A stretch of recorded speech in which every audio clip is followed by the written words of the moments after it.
We're going to count it down. And let's see. Test, 1, 2. All right, we're good. In 3, 2, 1.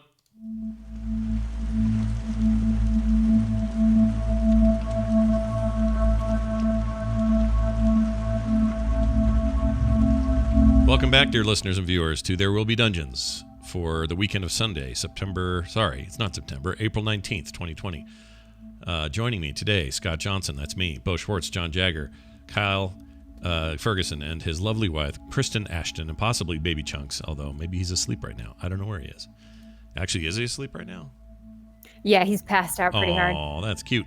Well, all right then. That's a perfect time for us to mention a thing he probably can't drink for a while because his little tummy couldn't take it, and that is really good teas over at phoenixpearltea.com. Head on over there and check it out because you're going to want to do that and drink some teas. At the end of the show today, I will give you a special code that will give you a 20% off deal if you go over to phoenixpearltea.com and get a There Will Be Dungeon,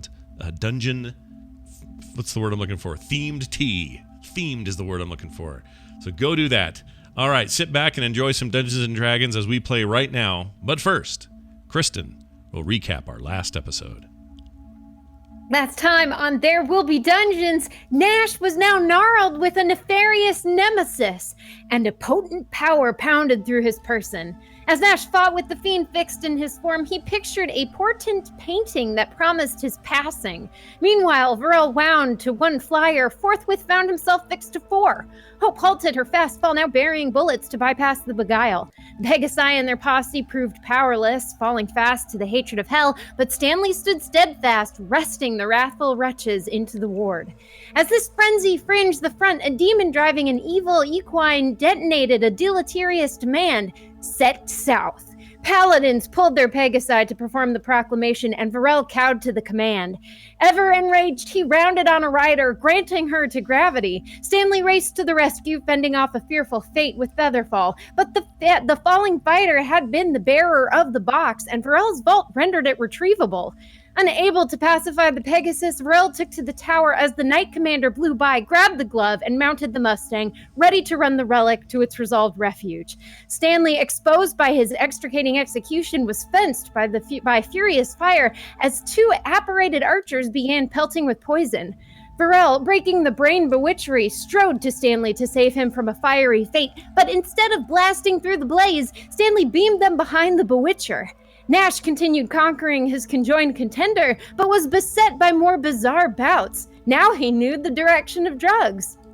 The demon dove by Varel, and Stanley dared no deterrence, focusing on the fist. He kicked the commander clear off her colt, sending the girl and gauntlet into the grave grasp of gravity. The fight was finished, if not for the materialization of a mammoth moon. Now rejoin our heroes as they contest with a colossal crescent. What is the lunar location? Can they collect both the commander and the curio? And will Nash ever be able to rid himself of the rogue inside? Stay tuned for today's adventure through the high heights and singular sights of the Outlands.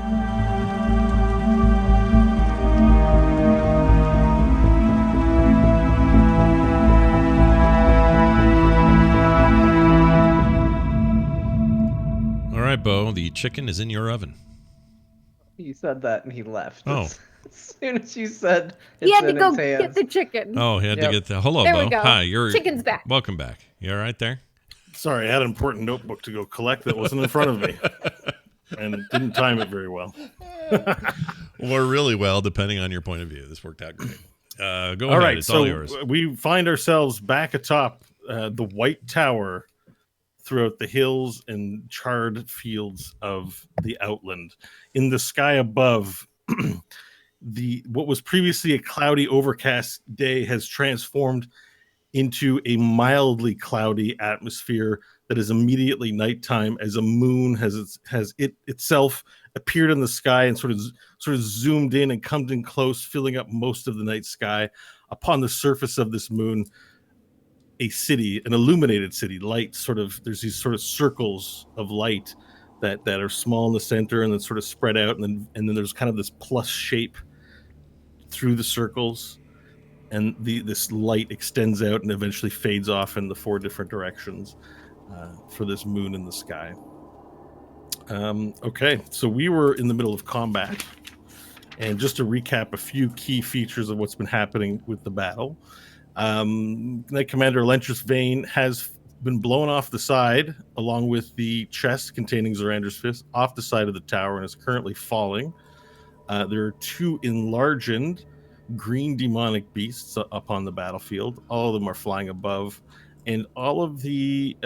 there are also, 2 tall... Well, there's only 1 remaining. Sorry, there's 1 tall remaining demon-like creature with a feminine form, pitch black armor with red flaring.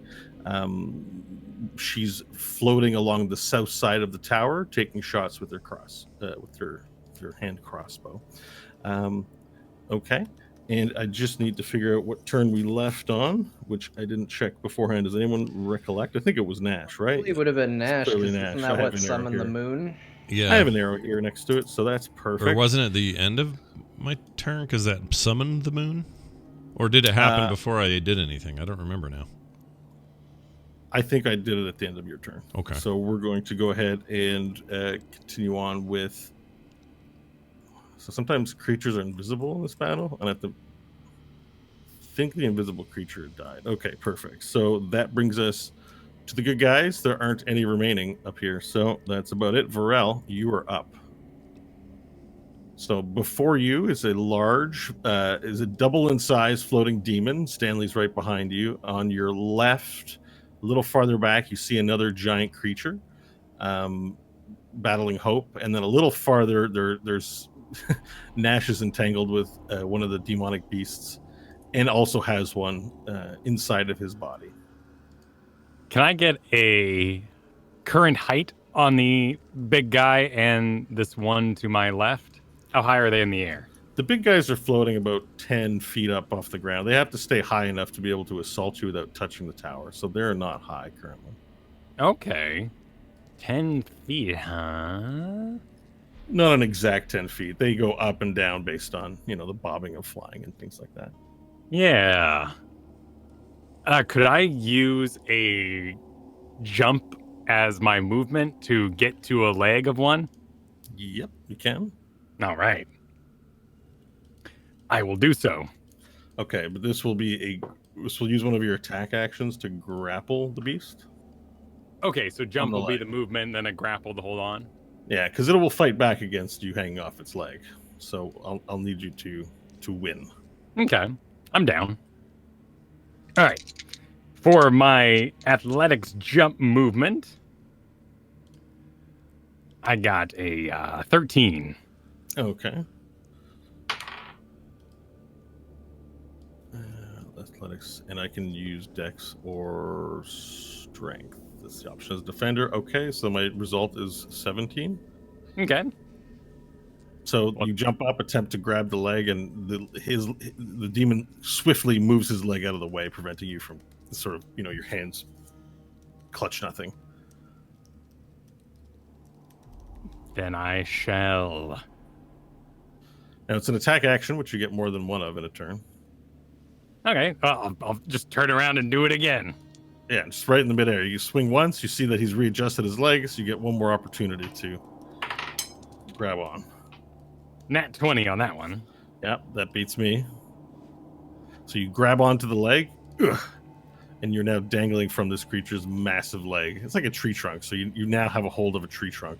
Like the tree trunk of an old tree that's been around for hundreds of years in some crazy forest, the old forest.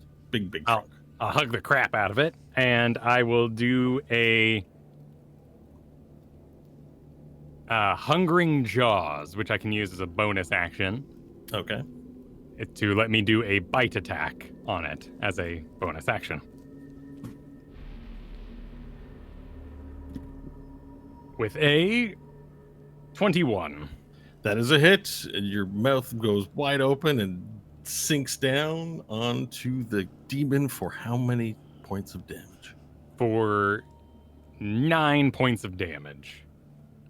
Beautiful. Well done. Okay, that means you do 9 damage to it. Okay, perfect. I gain 4 temporary hit points for such actions, and that concludes my turn. All right. Perfect. And so now it's the turn of these beasts. The one that you have upon you, Varel, will start right there, since that's the current battle. You're floating up, trying to grab onto his legs. And he will, let's see, what is his deal? Okay, so what he does, he's going to use his action to teleport. Now he disappears out of existence, and you begin falling. Okay, so let's see. You can teleport up to. Sorry, let me just make sure I got this right. That's far. Okay, so you let go, and let me just move him. Teleports to the other side of Stanley. Okay. Now that you begin falling back down, you have it's about roughly 10 feet, so it'll be 3 bludgeoning damage on your way back down. Cool. I take 1. All right. He teleports himself to the safer side of both of you. That's using his action, so that's pretty much its turn.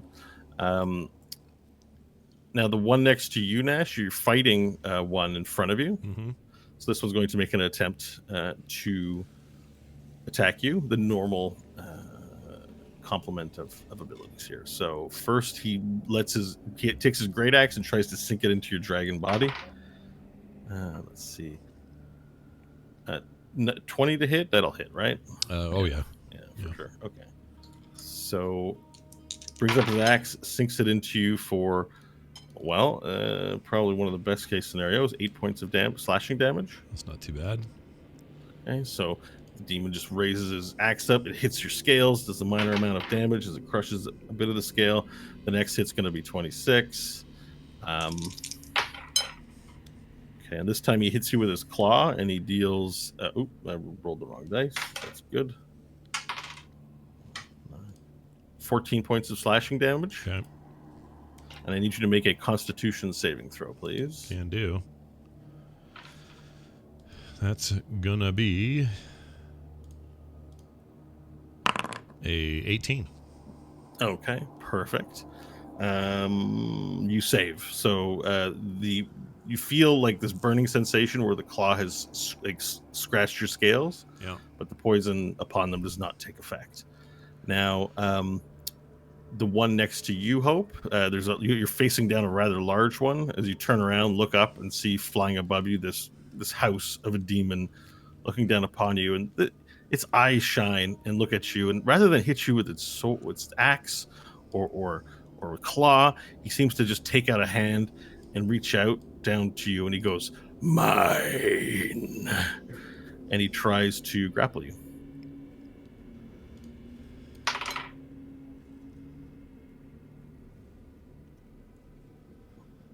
I'll need a strength or dexterity roll, athletics or acrobatics. 8. 8.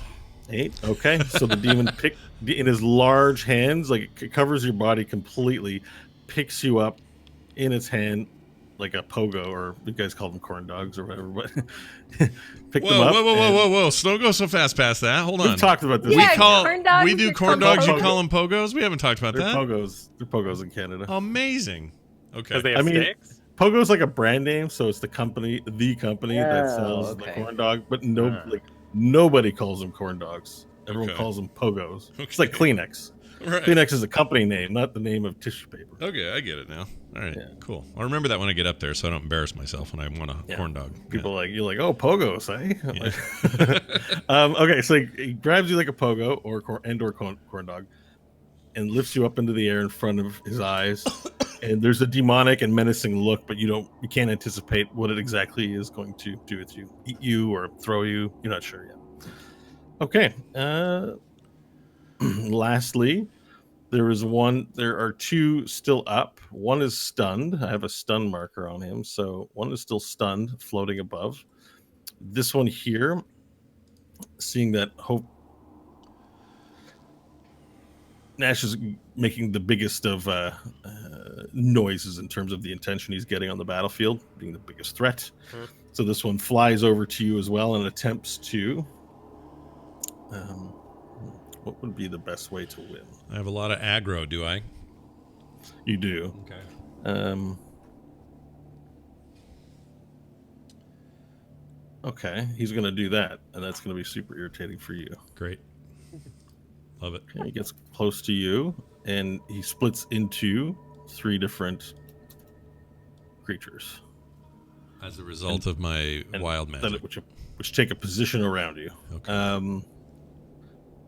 So just magically, just 2 copies of him, like one on either side, just sort of split and then circle around you along with the second creature that's there. So I'm going to mark the 3 that would be part of this sort of mirror image. You don't know which one is the right one, but you definitely know the one in front of you is a different one that you were fighting, and that hasn't changed. Okay. And he hasn't duplicated himself. It's the other one. Yeah, so there's 2 around you, one with 2 duplicates and one that is just there. Okay, perfect. And then we move on to Elentris, who has fallen off the side. We don't know what's happening with her. We got catapult shots coming in. Now, I believe Hope is off the ground, Nash is off the ground, Varel is back on the ground, and so is Stanley. So we only have to avoid a certain area getting hit. Just going to make those rolls now. Somebody give me a second. D20, everybody. Okay. D20. All right. Oh, that's going to be a hit in your location for both Stanley and Varel. Any reaction? What about the demon? Or is it just us that got The hit? demon's flying up above. Oh, okay. So 7 Am I points within of fire your damage. aura? What's the radius of your aura? Yes, you are in the aura. So what's the damage type of the It's to be catapult? 7 fire damage. Cool. So you would have protection, both of us. Okay. So do you take 0 damage as a result of that, or No, half. half? Okay. So, it doesn't hurt as much as you think it will as the giant catapult projectile comes flying towards your direction. Is boof. You both manage to stay standing and are inflicted with a very minimal amount of damage, even though it looked particularly vicious. All right, another one hits off to the west side, and then another one hits on the south side, but not anywhere near Nash. As catapults hit. Hope, you are now up, and you are in the grip of a giant demon that's been mutated into the size of the house, and behind him you can see the moon and the city watching in the sky. What a time to be alive. Let's see. Okay, so Hope knows that her soul belongs to TWBD, so the demons can go suck a big one. They can't, they don't have to. But she's not gonna worry so much about getting out of the grasp of this giant thing. Instead, she's going to use her action to send the broom to where Elantris is falling. And I do have a question though. Can she apply her movement to give the broom a dash action so it can go 100 feet? If you're riding on it, you can dash with it. You can't dash with it and not be riding on it. Okay, so I can only send it like the 50 feet. It can go in one move. Yeah. Okay, so Hope's just gonna send the broom, and she's gonna kind of look on like Aladdin does, when he's wrapped up in the snake, watching it go, see if maybe it can save her. Okay. All right. Well, I think the speed of your broom increases if you're not riding it. I know it drops to 30 feet if there are 200 pounds on it, but I don't know if it goes faster. Okay. When there's no one on it. Sorry, hang on. Weighs 3 pounds. It hovers beneath you. Can be rid of the air. It's flying speed of 50 feet. The broom stops. Yeah. So you can't double it unless you're doubling it with the dash action while riding it. So. Okay, just wanted to check. Yeah. Okay. So, where did you want to send the broom, or? To the Knight Commander to see if it can catch her. Okay. So perfect. So let me don't I have a broom? I thought your broom. Oh, your broom is right here on the battlefield. Okay. So. It was already floating above the air, right? You weren't riding it at that point? If I'm not mistaken. Correct. I would have been plucked off the broom by the demon. Yeah. Okay, so 40, 50. Okay, so you see where it is? Yeah. That's about as far as we can get your broom. Just towards the east side of the rampart above. And you don't have any way to transfer vision from the broom, so you don't know what it's seeing. Okay. Okay. So that would be, is that a bonus action or an action? I command it? think it counts as an action. Use object. So that would be my turn then. You carry up to 400 pounds. You can send the broom to travel alone to a destination. If you speak the command word, name the location, or familiar with that place, the broom comes back to you when you speak the command word. Yeah, it doesn't actually specify, but speaking its command word, I don't think that's going to count as an action. It doesn't say. I'm sure we'll get emails. Yeah. Well, for now, we're going to rule that it's part of your movement action, so you use your movement to command it. Oh, kick ass. Cool. Well, in that case, Hope's gonna eject the dagger from her boot and try and do some damage to the hand of the jerk that's holding her. Okay, perfect. Attack roll, please.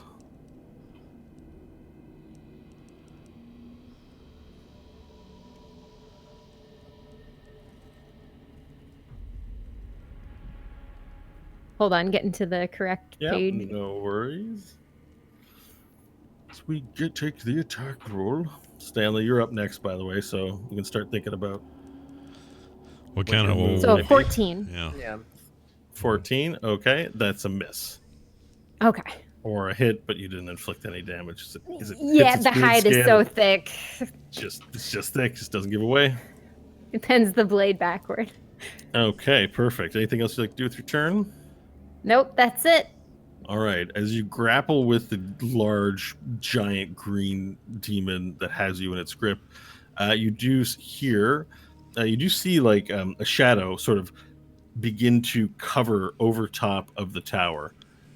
And as everyone sort of glances up to see what the shadow might be, you see that some of the remaining clouds just in front of the moon begin to part, and you see a large undercarriage of a boat begin to appear.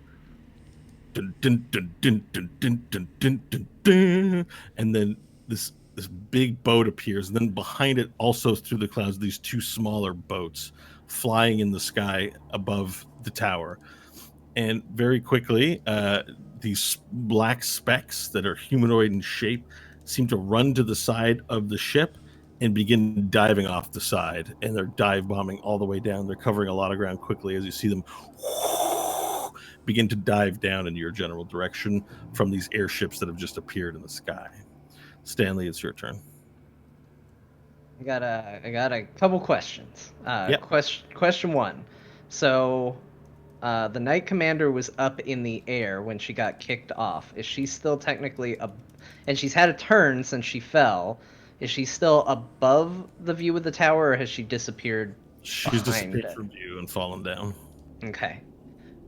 I am going to cast Dimension Door.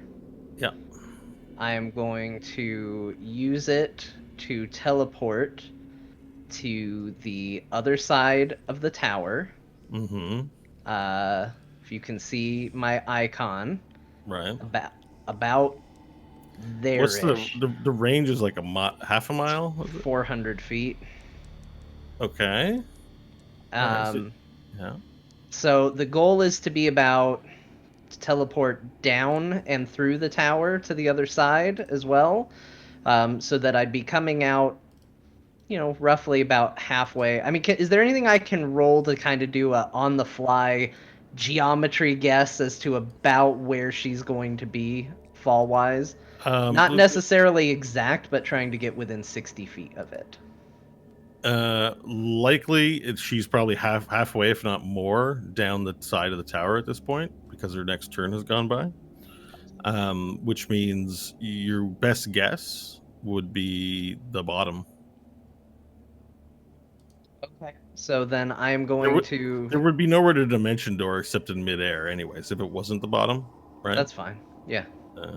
That's okay. that's the intent. So I would, maybe you don't about know where exactly she is, if she's hit the ground or not. Right. Maybe about 30 feet off the ground, off the side of the tower. All right. And so you're going to cast Featherfall on the other side? Is that? That's going to be the plan, yes. So Dimension Door to get over to that side, which being in the air is then going to cause me to fall. Mm-hmm. and then as my reaction, cast Featherfall on myself and the Knight Commander. Okay, perfect. So you dimension door to the side of the tower, about 60 feet down, and about, between 30. This is all rough numbers, but about 30, Right. 40 feet above the ground. You blink immediately into that area, blink, and you see the knight immediately. No, let's do a perception roll, please. Let's see how quickly you can acquire your target.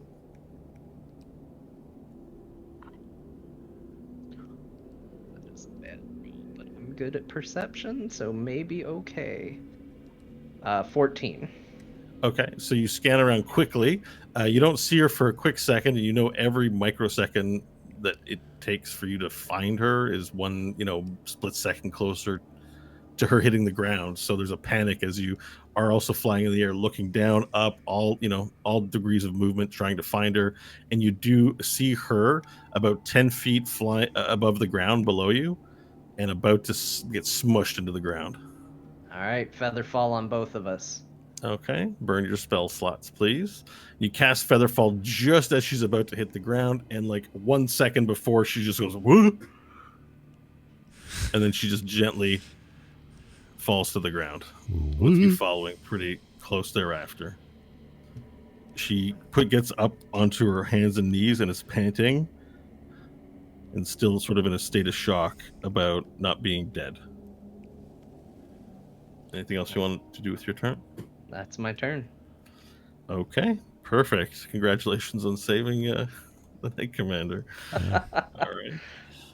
Meanwhile, to the south side, Nash, this demonic lady in armor, sets you in her sights as she fires off a volley of arrows with her. Sorry, it's not a crossbow, it's a bow. It's a full, large bow. That's how I described it last week. So 3 shots come from this demon. Oh, she's fast then, is she? So hit, and hit. It's going to be 3 hits. Okay. I have, by the way, did the math. I have 12 points of life left, so. You have. Oh, wait, do you? Yeah, I don't think you've been adding everything, because I started at 127, I took 40, then 6, then 18, then 29, then 8, and then 14. And then I'm sorry. Maybe I stopped. So you're at 19 now? And maybe I'm at 12 now at the moment. Oh, okay. I should say I'm taking damage for 2 now because I got a dude inside me. That thing is dying. Yeah. Or is he still alive? I don't know. I don't remember. All I know is whatever he is. Still alive. I thought you popped his head off at one point. Oh, yeah, we ground his head off. He's dead. Yeah, he's marked. Okay. He's marked. It's only been a few seconds. He's just still stuck in you. Yeah. All right. I gotta calculate this damage. 9 slashing damage. All right. Or no, sorry, I rolled the wrong one. Oh no, it's 6 piercing damage. Sorry. 6. Okay. Yeah, and then it's poison damage. Oh, I really it's gonna be bad, dude. Well, I'm immune to hit. I'm immune to his You're immune poison. To poison, right? Right. I'm immune to whatever. Okay, so you have an immunity. We have immunity because of that creature, right? Correct. You don't normally. Correct. You have a resistance normally. Right. I have a resistance normally. I have immunity because of him. But I don't remember if you told me. I don't remember how you explained that to me. So I guess you make the call. I thought it was an immunity, but if it's not, I can roll advantage or whatever. No, your bloodstream. You're sharing a bloodstream with it right now, and this creature is definitely immune to it. So that as the arrow hits you, the poison appears to do nothing, but you do take 7 points of damage from the first arrow, or 6 piercing damage. Okay. 6. Yeah. I'll roll the next one. It is piercing. 8 points of piercing damage. All right. I am no longer a dragon then, because that. All right. So this arrow hits you, and you transform into a man. Okay. And as you transform into a man, you're in midair. Yeah. Not too high, maybe about 10 feet.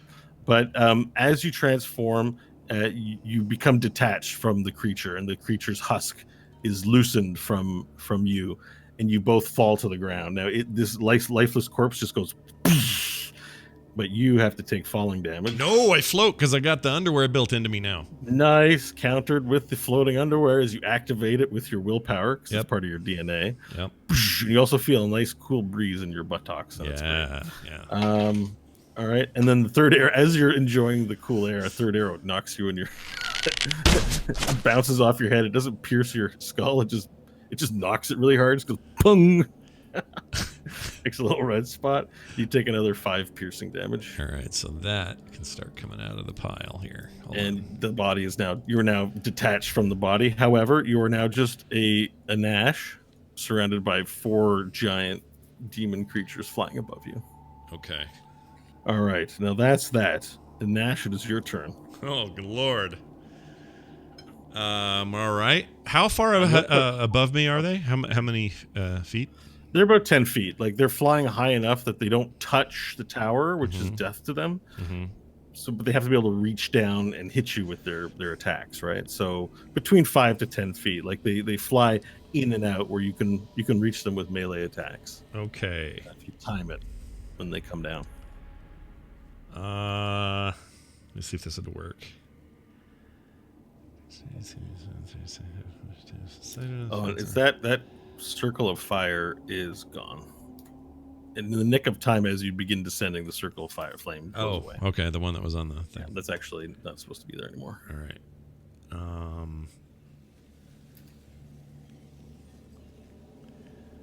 I'm trying to find something that I can because use. that green beat the small little generals, these squadrons. They're green with the yellow eyes. They look kind of like actual Area 51 aliens a bit. There was one there, but it did go invisible. It hasn't been defeated. But that wall of fire would have belonged to it, and the invisibility would have taken up the concentration slot for that character. Okay. Well, I'm going to cast my own Sam Fisher moment here. I'm going to cast Greater Invisibility on myself. Okay. Not wanting to guess at which creature is real, which isn't. First time you've cast this spell? It is the very first time I've cast it. Awesome. Let's make sure we understand it as much as we can. Sure. I'll read you the summon thing. another moon. It says, you or a creature you touch becomes invisible until the spell ends. Anything the target is wearing or carrying is invisible as long as it's on the target's person. That's literally the description. It's a concentration spell, lasts up to a minute. And I just have to touch myself. Oh, I don't want anybody. Oh, go ahead. The benefit... it's okay. The benefit of greater invisibility is that you can attack with greater invisibility and you stay invisible. Right. So I can't do it in the same action though, right? I mean, this is a separate action. I can't do. Well, it takes an action to cast a spell, but on future turns for the minute, right, you can attack things without breaking invisibility. Right. Now, creatures can still surmise where they were last seen, so it's a good idea to attack and then move. Mm-hmm. As a strategy, they will be able to figure out that a fireball originated from the point you're at. So right. Yeah, good point. But they still can't see you. They suffer disadvantage if they try to attack you and you are in that space. Okay. But you can still be hit. It's just your invisibility won't be broken. So, with that said, you cast a spell and turn invisible. Okay, and now from my movement, I would like to move due north, exactly north. To the extent of my movement, I'm not sprinting, so I don't need to double it. I just want to go as far away as I can, which I think. So your base movement speed is 30, so 6 squares. 1, 2, 3, 4, 5, 6 will get you to the top of that. Right there, right? Sorry, yeah. There. Yeah. It's hard to tell. Now, is your personal HP 12, or is that? Oh, that's just that was dragon form. Right, my personal HP is still. I'm still pretty healthy. I'm at 82 plus. I have 6 temps left from. Okay. Well, I assume, I don't lose those temporary hit points when I. No, you still have the temp. You should be losing them first when you take damage, so you shouldn't have any because you just took a bunch. Well, I just took. Well, no, so all I took was 4 from the arrow bonk. Everything else was pre-dragon bonk, or pre-dragon back to human transformation. So I had 11 points of temporary hit points. I'm down to 6 now of temporary hit points, plus my normal pool of 82. Okay, sure. I would think the temporary hit points would be 0 before you transform back to man form. But that's what I was asking. Yeah, because it would have been applied to the dragon. Yeah. Oh well, that temp hit points are always lost first. Okay, you're totally right about that. So I didn't consider it that way. So let me minus Do you remember my last damage? Was it, if it was 11, that it would have been 4? It was. I had 6 left. 5, was it? I freaking moved the dice. I think it was it 5. wouldn't have been a large amount, though. It was an arrow. Because if I ended up with 6, it had to be 5, because I had 11 points. Chat room's got to know. Yeah. Got to be That 5. holds up. All right, I'm Sorry, doing that again. My brain just blanked on what that result is. So, okay, it's fixed. 77 out of 82 currently. And I run up there, and I... Okay, so we're still transforming back to human form regardless. You just have more HP in human form left over. Correct. Although I'm glad you said what you said, or else I would have screwed that up. So yes, I have taken some damage in human form from that dumb arrow that hit me in the head. Yeah, you got hit 3 times. It's pretty bad luck. Yeah. All right. Well, that's that thing. So it is your turn. So you've moved, and you went invisible. So you have a bonus action remaining. Nothing much I can do here, so I'm going to wait and see what happens here. So I'm going to stay here for now. All right, perfect. That brings us to well, I can't access that guy. All right, so hey, Stanley, would you say that the Knight Commander fell for you today? Mm-hmm. Okay, that was a joke from the chat room. I just wanted to share. She didn't fall. Oh, for she me, didn't fall for technically. you. Okay. All right, got it. I mean, maybe. Yeah, you know what? That's a pretty good James Bond witticism. Exactly. That's something. Say something like, Yeah. "I thought you already fell for me." That's a very Pierce Brosnan era thing for him to say. Yeah. I like Okay, perfect. So I've made a movement, but nothing for anyone to see. Ooh. But just be aware that there was a turn. I never want to see Bo's movement. So it's There was an invisible movement, Yeah. unseen by the players, Yeah. but know that it happened. So next to you, Stanley, the Knight Commander finally gets a hold of her shock, and the situation sort of returns to her mind after that, seconds of sheer panic and thinking life was about to end. She gets up, she looks at you, and she says, "Thank you, Stanley." And then she points to the chest, which is also it's fallen, but it didn't smash on the ground. It just went to like a floating position. It just goes whoa, whoa, whoa, and it just floats on the ground. And she points at it and she says, "We must secure the fist." And then she gets up from where she is and runs towards it, grabs it in her hand, and looks around to you, Stanley, and she says, "We must return inside. This is a failure." And she takes it, and she begins running towards the front side of the tower. That's her movement. And urging you to follow, of course. That puts us in Varel Town. Sorry. Varel Town. Welcome to Varel Town. Yeah. I'd visit Varel Town. I would. Population, your ass is about to get kicked. Yeah. Glad you said everything after ass. Good job. Because you could have said population, your ass. Sorry. Yes, Kyle. This guy who teleported went all of 20 feet away? Yeah, he teleported to the other side of Stanley in order to, assault him from the rear and get away from you. But Stanley did disappear. Right. Okay, so rage and confused, I figure he destroyed Stanley, so I'm going to, Stanley, no! And I will charge the teleporting flying man. Okay, perfect. I mean, if we want to just describe it roleplay wise, that you're just running up in the air and doing a jumping assault, you don't have to grapple him. We can just say you can jump high enough to jump in the air, attack him, and then land back on the ground, kind of thing. Okay. Yeah. I mean, I think it'd be more like, trying to bat a hornet's nest, but with a two-hander. So yeah. I will use my 15 feet of movement and the subsequent 15, 10, 25, 35. So yeah, I could do 2 10-foot jumps in between my 2 attacks. Okay, sure. And, or I guess they'd be 5-foot jumps with a 5-foot sword going, ha! Like you'd be timing it. You don't have to. You wouldn't jump to 10 feet. You know, as he goes down for an attack, he has to lower himself, opening himself for your attack. So, you know, in the gamification of things, you know, it's fine. You can hit him from that location. All right. I'm They going don't to have ranged recklessly attacks. attack him. All right. Love it. To avenge my friend. A 24 on the first attack. That's a hit. All right. And we're still in Firetown, so that'll be 13 points of slashing Okay. and 11 points of fire. Okay. 13 and 11. That's 24. Okay. Perfect.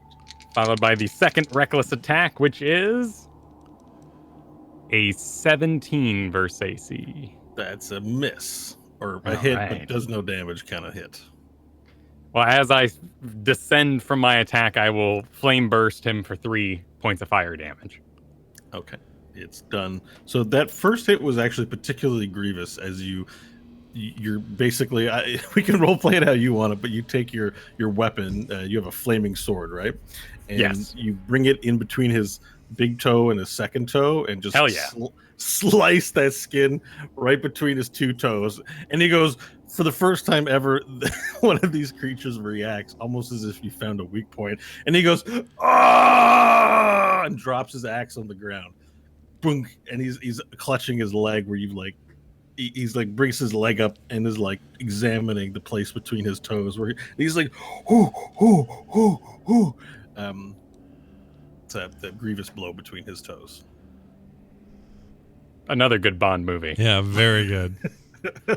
Grievous toe. Or grievous blow between your toes. Grievous toe would be a great villain name, actually. Grievous toe. Okay, that brings us to It reminds me of that video you posted where what's his name? Kylo throws his saber into the ocean, and then Grievous suddenly comes out of nowhere and like dives in to get it. That's still one of my favorite things I've ever seen. So good. Fine addition to my collection. Yes. Okay, so that guy is down. So that guy in the middle is down. These creatures, the green demon, winged demons with great axes, they look around and they see that their target's gone, and they spend a turn in puzzlement trying to figure out where Nash went to.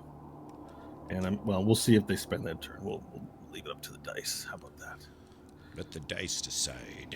Leave it up to the dice. The dice have spoken. Nash, can I get you to roll a stealth roll, please? With advantage, because you're invisible. Sure. Ooh, that's good, because I don't have great stealth. Oh, no, I actually do have decent stealth. Hold on. Oh, no, I don't. There's only two creatures. Sorry, I was rolling 4 dice, but there's actually 2 creatures there, so... All right. Last 2 rolls don't count. Oh, my gosh. I rolled a 2 and a 3, so a 3. Okay. Shit! So the creatures put 2 and 2 together that you're invisible, but you've gone invisible and that you've run off quickly, and doesn't buy you as much time as you think. However, they don't know where you are. So one creature begins swinging wildly. He moves over to the west side. You see him move over. He's swinging around wildly to look for you. Okay. And these 3 creatures also slowly form out a pattern, swinging around with their things. Now they only move 3 squares because they're swinging and trying to find you in each of the squares, and they don't find you yet. But all these creatures are now sweeping their axes around looking for Nash on the ground, so that's them. Varel, the one that you're fighting, he realizes they've dropped their great axe and doesn't have an axe to hit you with, so attempts to impale you with their claws, sort of swinging down, trying to stab you from up top into the ground, skewer you. Don't forget your advantage. Oh, because of reckless? Yeah. Yeah. Okay, so that's going to be a 27, which I think is a hit with the claw. And the claw damage is going to be that. Okay. 13 slashing damage. And I need a Constitution saving throw, please.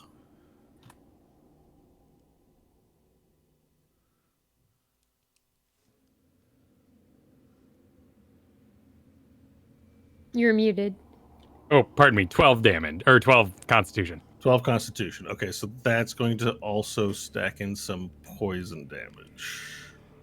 2 Constitution. Oh, sorry, it's not poison. It's you've been wounded. You're being bled now. You take 5 slashing damage at the start of your turn. Okay. Now any creature can take an action to staunch the wounds. So that'll heal if someone provides you with medical assistance. But right now, at the start of each of your turn, you bleed for 5 points of damage. Damn. All right. Damn, dude. Okay, perfect. That now, does that deal with all the beasts? I believe it does. Okay. Next up is no. Did you get the beast that was holding Hope? Did we jump over? No, there's just the one holding Hope, right? Okay, that's it. We covered everything. Sorry, there's so many creatures. It's confusing me. All right, so the one holding you, Hope, is now going to it now attempts to crush you within its grip. All right. So we're going to need to make another contest. I need a Constitution roll. Add your modifier to it. Contested by his strength. All right, a 24. Okay, so it attempts to crush you, and you buckle up your body and try to make it as hard as possible to resist the crushing and sort of push out with your hands. And so far, you are able to prevent any damage from happening. But eventually, you will succumb to this. The hand is incredibly strong, but for now, you take no damage as it attempts to crush you. Okay, perfect. We are now up to these are those Elentris. We're already back to Elentris? Okay. Did everyone get a turn this last round? I just want to make sure. It feels like I skipped somebody, but I don't think I think she's got double turns somehow. Because she fell, then landed, she moved. She moved. I think maybe I jumped up in the turn order a little bit, so I'll have to adjust that for the next one. I don't know how that happened. All right. So catapults are going to fire on the top.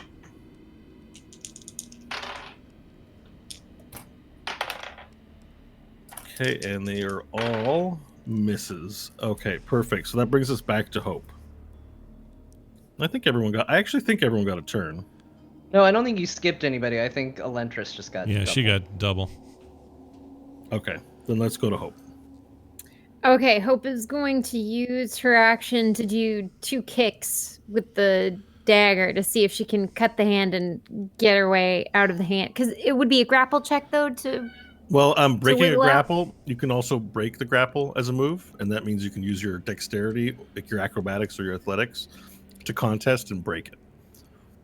It's normally what you want to do when you grapple, or you could fight while being grappled, but this guy's, you're in a whole hand. It's not a great situation. You remember what happened when Orb grabbed people, and that's kind of what's happening to you right now. Not a fun time. All right, cool. In that case, I will roll acrobatics here to see if I can. Okay. With a 17. All right. Okay, it rolls I just got to check the modifier. 21. So you're unable to break it. Now you can use this is like attack action. So if you have multiple attack actions, you can try to use another one to break grapple. Oh, that's awesome. Yeah, of course. Yeah. One more. Okay, this time it's going to be a 21. Okay, this time for me it's 11. So you win. So you used your dexterity, right? Yes. So you slide out the bottom of the hand, so it's gripping you, and you sort of find like an opening on the bottom where his like pinky or small finger is. Kick it open, and then make yourself thin, and slide out. You're about 40 feet in the air though, and the ground comes up to greet you. And I guess there's no Stanley here to save you this time. Nope. 21 points of bludgeoning damage as you hit the ground like a big sack. A big sack. Big sack of pogos. Yep. It's all like a pogo. It's a lot. Big sack of pogos. Wow. All right, you still up? Oh, still kicking?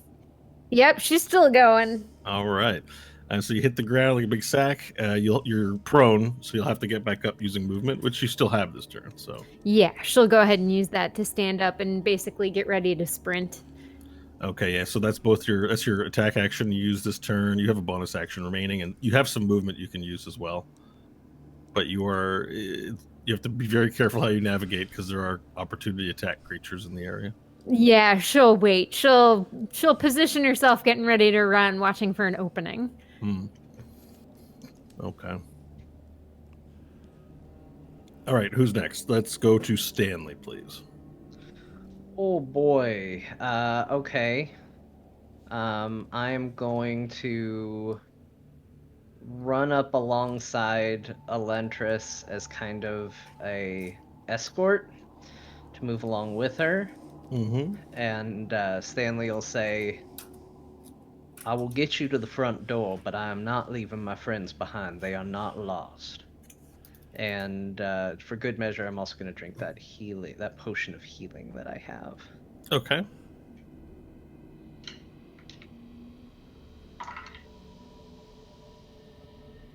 For 9 HP to be restored. Very good. Okay, so you quaff the potion. You yell out to Elantris that you need to make it to the front door, but you're not leaving your friends behind. Okay, anything else you'd like to do with your turn? So you have more movement. You could probably get closer to the door. Yeah, I'll move ahead. I don't remember how far I just moved. If you want to, you could ready the movement to be like, I want to move with it on her turn, just so you stay close to her. I'll stick with get her. that you want your piece to be close to her piece at all. You got it. It's so sweet. You understand the situation perfectly. Okay, well then that's you. And if that's the end of your actions this turn, we're going to move up the actions on the specks in the sky, descending down. You see that there are these black silhouettes of people that have dived off the side of one of the boats that's floating in the sky. As they get closer and closer to the ground through this turn, they fall down, and now you can see there's the shape of them a little bit better. Two of them appear to be like large framed creatures, like enforcer. You're not sure what race quite yet, but you see like the muscle outline of two large creatures, and then there's a robed person, and then there appears to be another even larger creature with horns atop its head that you can make out. You're still not quite sure what it is, and they're descending at a rapid rate. And just as you collect all this information with your eyes, one of them pulls out a scroll, and then for a brief second, and then lets it go, and it dissipates into, just sort of burns into the air. And then the squadron that jumped off the side disappears. Blink. And then they appear right next to you, Stanley. So 2 orcs, blunk, blunk, have teleshooted into your location. I have to get some more tokens. 2 orcs, a hooded being, and what appears that you can now make out to be a rather large minotaur with 4 arms lands on the ground. And the minotaur in particular is standing between you and the way that you're intending to go. Okay, let's see here. I just need to get some tokens, so that'll be that. I need a minute though. Sorry. It's all good. You need a minotaur? Oh, you did it. 2? If I could have a minute too. Minotaur of your time. No, it's perfect timing because Kristen and Kyle are both. Oh, there she is. They heard their name. No, that's good. We're good. You guys are all good. Bo's still putting tokens on the table, so 1 second. Yeah, And here I was so hopeful we might have some relief. Now it just looks like there's more things to fight. Yeah. It's an epic battle. Uh-huh. And then a minotaur. So there's a heightened rock cliff like to your side, like not a cliff, but there's like a mound of rocks to your left, right? So the robed man and the orc appear atop it. There's an orc behind you, and the minotaur appears in front of you, cutting off your passage. This minotaur has 4 arms, and they all kind of appear there. The Minotaur sees you immediately and unsheaths shing, shing from his back. There's like this like, you know, like a quiver where you hold arrows. There's something like that in his back, but it's got like 4 swords in it. And he reaches back with his forearms, just shing, shing, shing, shing, whips out all 4 swords. Oh, speaking of Grievous. Damn. And since we're in combat turn, the only thing that gets said is that the robed person standing atop the rock looks at you and says, surrender the chest and you may live. That's all he manages to get out. And then we get to this crossbow lady again. Nash is, oh no, he can't see you.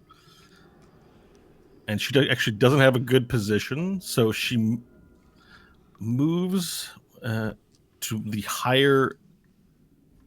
There's a platform with stairs above it. She moves to a heightened platform to get a view of the battlefield, and sees Hope underneath one of the creatures, and fires her shots off with her longbow. Miss, and that might hit. 19 hits, right? I believe so. Let me get. Hope has an AC of 15. So yeah, it hits. So now that means that's going to be a D8. All right, 9 piercing damage to Hope, and then I need you to save on a. Oh no, I still have to roll these 2. Are you resistant to poison damage, Hope? Yes. 13. All right, so it's 13 poison damage, which if you're resistance, you can have to 6. And I need a Constitution saving throw, please. It's going to be a 20. Okay, so you save. So 3 arrows from this demonic lady wearing this black armor with the horns. Fires 3 arrows. 2 of them miss. One of them hits you, grabs you in the leg, and deals the piercing and poison damage, but you are not poisoned. You still feel in fighting shape. Okay. Now let us go to Nash. Nash, you're up, and you're invisible. Okay. In a greater way. Yeah, I am. And, all right, this chucklehead nearest me. Have we determined if that is a? Does Nash know if that's a illusion, mirror image, or does he not? No, you don't. So they split into 3, and you still haven't figured out which one's the right one. All the 3 have a green dot next to their token, so you can tell. You know, at least those are the mirror image guys. Okay. Well, I'm confident that this one over here is a butthole and is alive and is not a mirror image of anything. So, I'm going to move. Here, sorry, chat. I can put this up for them to see. I'm going to move dude, that is to say me, right here. And then from there, I would like to cast a spell. Okay. That spell will be Chromatic Orb at level 4. And let's see. Hold on, I gotta pull that up. Remind me, do I have to choose which damage type it does before I cast it? I do, don't I? Because yeah, you have to choose the damage type. That's right. And it can only be one of these. The flexibility of damage types. Right. Oh, then you know what the problem is? It's all. Well, okay. Yeah, you choose acid, cold, fire, lightning, poison, or thunder. I'm going to do cold. Okay. And so in my head I go, brrr, and then I go, and then I do this. Let's see. Let me give you a hit here. Get modifier in. Okay. That is a 20, not natural. Okay. And it's a hit. Okay, cool. I will cast the ice version of this thing. And I hope it does something to him. Okay, what level did you cast the spell Level at? 4. So Okay, so that means it's going to be a 68 of damage, that's a lot of damage. 68. Correct. Cold damage. So let's do that. And you rolled an attack roll for that? Sorry, I think you did. I did, right? yeah. Yeah. It was a not natural 20. Oh, perfect. That's right. Okay, cool. You hit. Yep. Sorry, 68 is right? 6d8, yes. Okay, here comes. That's 27 total points of damage, and it's ice Okay, damage. and you're attacking the creature directly south of Correct. the one that you were sure. The one that's yes, that is All correct. right, perfect. And you said 27 points of damage. Mm-hmm. Okay, well that's a pretty good hit. As you fire the chromatic orb, like you're invisible, so just this orb of ice just appears out of nowhere in the location you're currently standing, and fires itself at a rapid pace as it hits the demon creature, and just it impacts upon his chest, and then just leaves this aura of cold all over his front as he goes. Awesome. And it hits him and jolts him. Now, it doesn't have any. There's no rules about it having any additional effects, right? It's just It's just damage. Let me just, damage. make sure. That's okay. It hits him though for a considerable amount of damage, and it does look weakened as he tries to, as he moves his body, pieces of ice break off of his chest. Yeah. Okay, so that's your attack action. You may want to consider moving from that location. Absolutely The gonna enemy move. saw you fire the orb from that Oh yeah, for sure. area.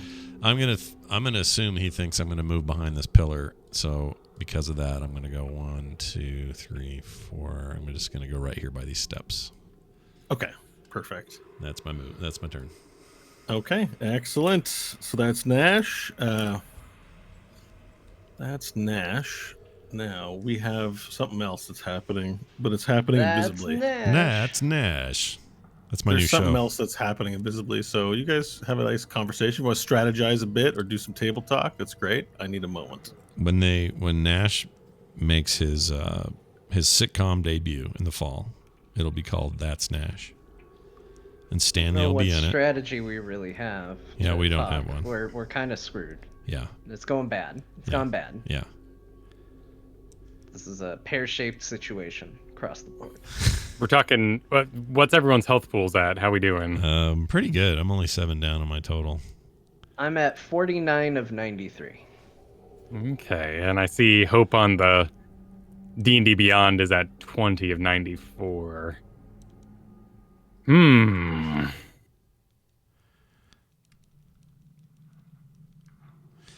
Like strategically, probably wouldn't hurt if I gave somebody haste. And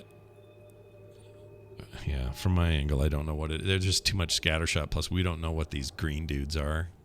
Which one's real. So committing. Well, do you have anything that can hit all of them? I mean, they're all kind of hovering. I have a fireball I could try to center around here, but Hope's in there. Yeah, like detonate it up in the air. I'm worried about. She's got fire resist. How much fire resist do you have, Hope? Oh, but she also has like no health. Yeah, it'd be half damage. I don't want to hurt her, but we may be able to center it in such a way. I'd have to have Bo's graphic to know, but it might. I mean, if you were centering it in such a way that it was hitting the tops of them, right? Because she on the ground might not get hit. Yeah, that's a really good point. Aerial detonation. Yeah, that would work actually. We need to get a ruling on it, but I mean, are they all at the same basic elevation? Do we know? Or is it staggered? I don't really know. Bo has been describing them as hovering about 10 feet, but they sometimes dip within melee. Okay. I think that's worth a try. I haven't done a fireball in a while anyway. It'd be fun. I'm all about blowing shit up. I mean, plus you could also do your careful spell on her, so that would shield her from some, and then her resistance would half the half. Yeah.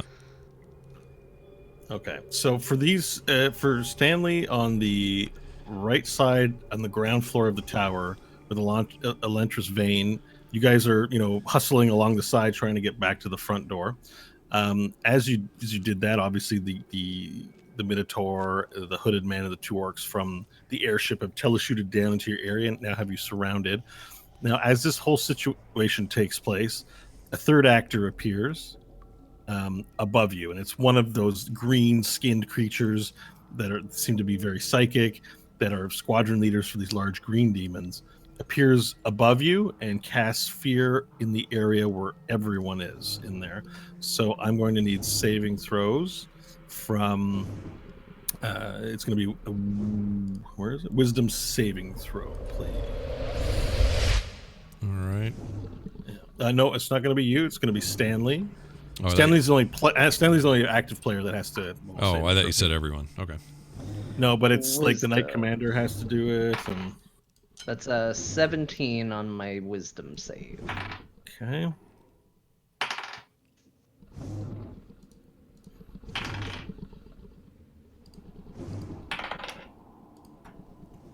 All right. So, okay. Now I've got to mark a few things so I know what's going on. I'm going to mark creatures that are feared with a blue dot. Okay. More dots. Blue dots, blue dots. More dots. So More that dots. we can visually see everything that gets feared. So I keep clicking the wrong window. Sorry about that. Jeez, Bo. Can't Not believe This is really unnecessary, it. Well, that was kind of the point. All right. So and now everything feared. Drop whatever it is holding and become frightened. While frightened, a creature must take the dash action and move away from you by the safest available routes on each of its turns. Okay, so that's on their turn though. So everyone except for you and the hooded, the robed man are now frightened, and the floating Knight Commander Elantris Fane drops the chest, and everyone's paralyzed in fear. They drop their weapons. It's only you and this other robed man who's teleported down that are not feared. Okay. Make sure I have used... Yeah, I mean, if you cast a spell, that's like your action, even for creatures. That's that. Perfect. We now move to the good guys. So Elantris Fane has to run in the direction away from the thing that's scaring her. So and she can't move any further than where she is. So she stays paralyzed in fear. She can't run into the tower. And on either side, there are other assailants that she can't run through. So I'm just going to let her stand in fear there. Vorel, it is now your turn. You take 5 bleeding damage. All right. That'll keep him raged forever, though. Until it hits true. 0. I can do anything I want on my turn. That's right. That was what's happening on the west side of the tower. We now go all the way over to the east side of the tower where a behemoth demon is facing off with Vorel. All right. Well, I'm still unaware of everything else that's happening because we are raging and fighting Stanley's killer. So let's attack him in the toes. Double style. Yeah. Recklessly. Yeah. 20 not natural. Okay. 20 not natural. That's a hit.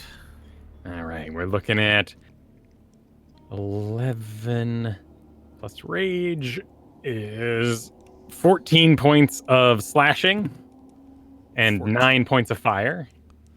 14 points of slashing and 9. Okay, perfect. And I'm going to do it again. I'm gonna do it again. 14 on that attack. Okay, so 14 is not going to be a hit. The first one is another grievous blow between his toes, and he goes, "Oh!" and the second one misses, but it's a second. The first hit was very good. A flame burst for 3 points of fire damage. To add insult to injury, perfect. You flame him. Whoosh. And that'll end my turn. All right, perfect. So now it is the big beastly guy's turn again. There's a return fire to you, Vorel. As you cut more of its toes, it tries to cut more of your head, and it... Uh-oh. It's a critical hit for the Great Axe. Oh. I thought he dropped the great axe. Did he pick it up? Oh, he did drop the Great Axe. Great. So it's an improvised attack since I messed up. Well done. That means he has, what? 1 plus modifier, so he can just roll twice. So 2, 6. He does 8 points of damage with his critical hit, bludgeoning. I feel like I ruined your fun. Nope, that's good. I need to remember that. I don't know where Kyle is, so He's in the void. can someone? Well, more of I the write that void down. than normal. 8. He has 8 damage. Okay. He's And- coming. All right, perfect. He's taking 8 damage from a bludgeoning hit, a punch, and then we're going to do the claw. And that's going to be a miss on the claw. Perfect. Okay, so when Vorel, when you have a chance, you took 8 bludgeoning. Probably you can have that since I think you have resistance to bludgeoning. Got it. It's a 4. All right, cool. Now, Hope, the one that's above you, you've slipped out of its grasp. You're on the ground. You've picked yourself back up. It attempts to assault you again. That's a miss as it tries to swing with its great axe. And a critical hit on the claw. Wow, that's 2 20s and 3 rolls. That's pretty, or 4 rolls. That's nice. For the bad guys, that is. So, for the claw, it's 2d6.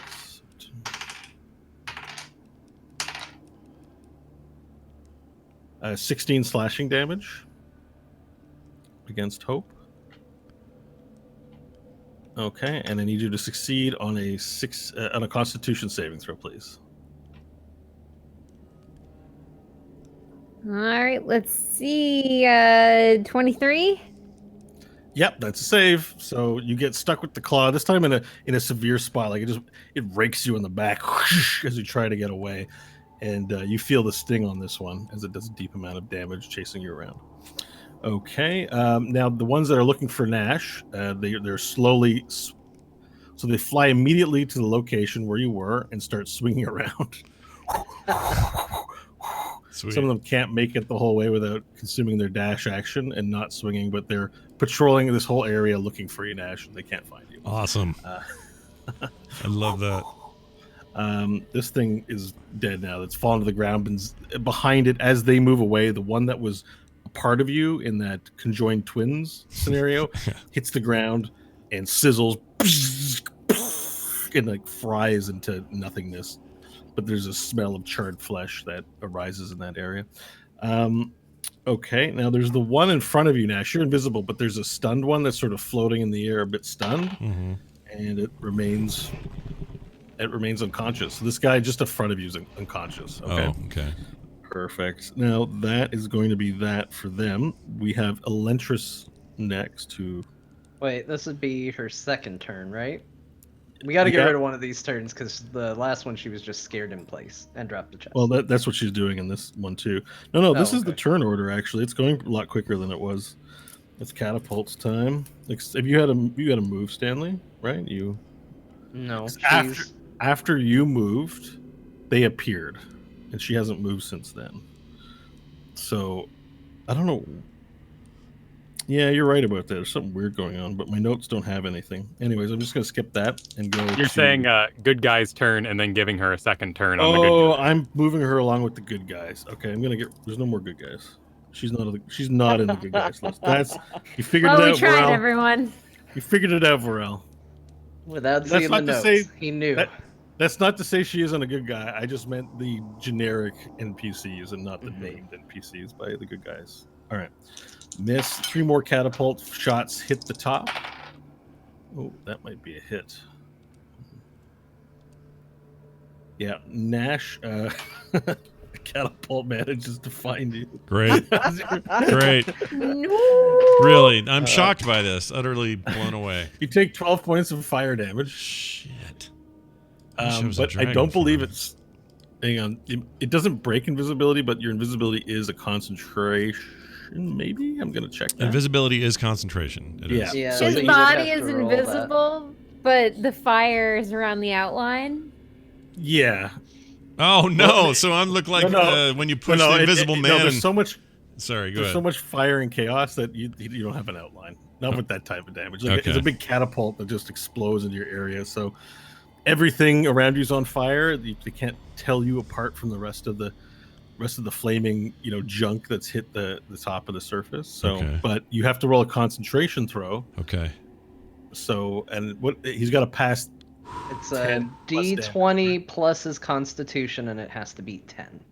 Yeah. A It's half the D20 damage. rounded plus to my 10. Constitution modifier. Yep. Yeah. Oh well, that's not good because I don't have a Constitution Well, modifier. it's a saving throw, isn't it? Yes, your Constitution So- save, I believe. Yeah, it's your saving throw modifier, which is +7 for you, Nash. So that's Not for the lowest you Constitution. can roll is an 8. Pretty you have good. you have such a low percentage. Oh, of Constitution. break- I'm not thinking. All right, here we go. You ready? It has to be over 10. Is that the thing? Yeah. All right, With the please. With the modifier. I know it's in there. Hold on. Oh, 20 not natural. Okay. Oh. Speaking of, it's probably fine, but that reminded me I have to roll concentration from when I got hit by the fire. So I'm going to do that now. Oh, how long ago was that? That was a while ago. That was a long time ago. Damn. I'm going to say I did it because I rolled a 16 on the what are you advantage. concentrating on? Telekinesis. Oh, you're still keeping. Oh, yeah. I forget that's like a active buff Yeah. in a way. Yeah. Okay. All right. Cool. That's important then to check. Thanks, John. Okay. So that was that. That's the catapult. So you take that fire damage. You don't break invisibility, so you're still invisible, Scott. I'm sorry. Can you tell me the damage again? Oh no, it's too long ago. Well, Sorry. 12. 12? 12. All right, Yeah. thanks. And we now go back to Hope. Okay. All right. So I'm gonna start with a bonus action. I'm gonna do my heal. My second wind. Okay. I can roll all this, I think, after the turn, unless you need the numbers now. So you're using second wind, right? Yeah. So you're gonna do that first. The second wind's the self heal that the fighter has, right? Yes. Yes. Okay. So I'll go up by 16 points. All right.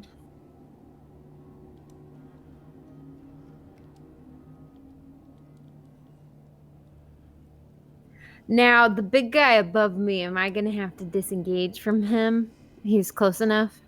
Yeah, he's close enough to attack you. These creatures have reach, so yeah, you'll have to disengage. Is he far enough to where her ranged wouldn't be at disadvantage because he's flying? That's right.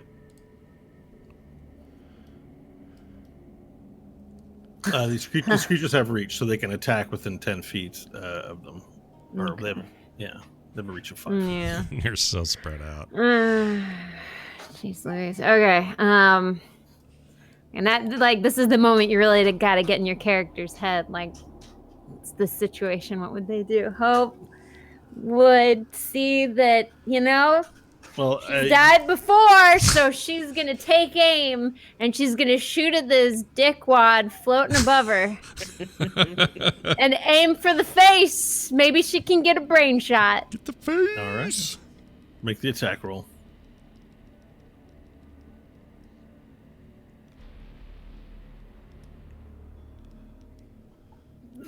First one's a 1. So you had an action surge, didn't you? Did you use that? I already used it, yeah. So second wind, what's the speed of second wind? That's a free thing. You don't use an action for that, right? It's just free. It's either free or it's a bonus action. Let me check. Pretty sure it's free. Bonus action. Okay, perfect. Then yeah, you can make these attacks. Okay, just want to check that. All right, you rolled a 1. Oh no. Yeah, roll the I don't 1. suppose Bo gave you inspiration at any point, right? Not that I see on my sheet. Crap. I'm sure I gave everyone inspiration at some point. That I only know one person has cashed in. That wasn't Hope. John cashed it in. I last week. cashed in. Yeah, I'm pretty sure you still have inspiration. I have it. I can't give it to her. If not, you're accepting the 1, and and all that comes with. I mean, that. I don't see it on my sheet, so as much as I want to fudge it, I really do like finding He's out what got happens once inspiration. it's I up. know you didn't put it on your sheet. You all have inspiration. You've never cashed them in, except for John. I remember these things. Okay. If I have to. All right. How about 24 If I then? have to. If I've All right, got so roll a second dice. All right. I did 24 for this one. Okay, now that's a hit. That's way better than 1. All right. All right, let's see. Let's how much damage are we getting here with this one? 18 damage. 18 damage. Okay, perfect. So you fire point blank in its face. You shoot it in the face, and a part of its cheek falls off as it blows up. It looks like it doesn't feel pain at all and doesn't react. And it stares down at you and says, "Cease your struggling and join us in death." All right, second attack is a. Oh, this is nice. 31. Oh my god. It's a hit, of course. If you've got 30 or higher, it's probably a hit. So Okay, well, just to be sure, damage it's okay. 11 damage. 11 damage. Okay, perfect. All right. You fire a second shot, and it appears you've definitely damaged it, but it appears unaffected. Okay, that brings us to Stanley. You're up. You're next to the tower. Everyone around you has been feared by the floating green creature about 30 feet above you, except for yourself and for the robed man standing on the rock. All right. I am going to reach down and grab the chest. Okay. And then I'm going to reach out, put my hand on the Knight Commander, and I'm going to say, "We'll get you out of here." And cast Dimension Door at 4th level. Okay. And, I'm sorry, 5th level, because I am out of 4th level slots. Mm-hmm. And this, I'm not kidding, 100% this is where I intended to move. I gotta stick with it. I intended to move us up there. You can also move inside the tower if you want to get to safety. Nope, I want to help my friends. Okay, so you and the chest and the Knight Commander are teleporting up here? Yep. Okay. Stanley doesn't know there's a demon that's right behind him. That was where I intended so you to teleport move. up on top of the dais. Yeah, I didn't hide it from you, so not good on you. Perfect. Okay, so that would be that. Okay. So you teleport on top of the tower and away from that crowd below. Very good. Let me Now, see if there's. I think we're at the. Oh, is there anything else you want to do with your turn before you wrap up? Because I think we're gonna take a break after. Yeah, your I turn. just want to make sure there's nothing else. No, I think that's it. I think that's. Yes, I will as soon as I get up here. Sorry, I'm being indecisive, but that was as far as my plan allowed. I've got me, the Knight Commander, and Hope and Nash all. Oh, but I can't see Nash. No, that'll be it. That'll be it for my turn. All right. Well, that's it for your turn. You teleport up top of the tower. You see that the battlefield, is just chaos continues above. All right. I think we're going to leave it for break there. When we come back, the continuing encounter atop the White Tower. Yes, the saga continues. 5 minutes. We'll see you guys in a second. Be right back.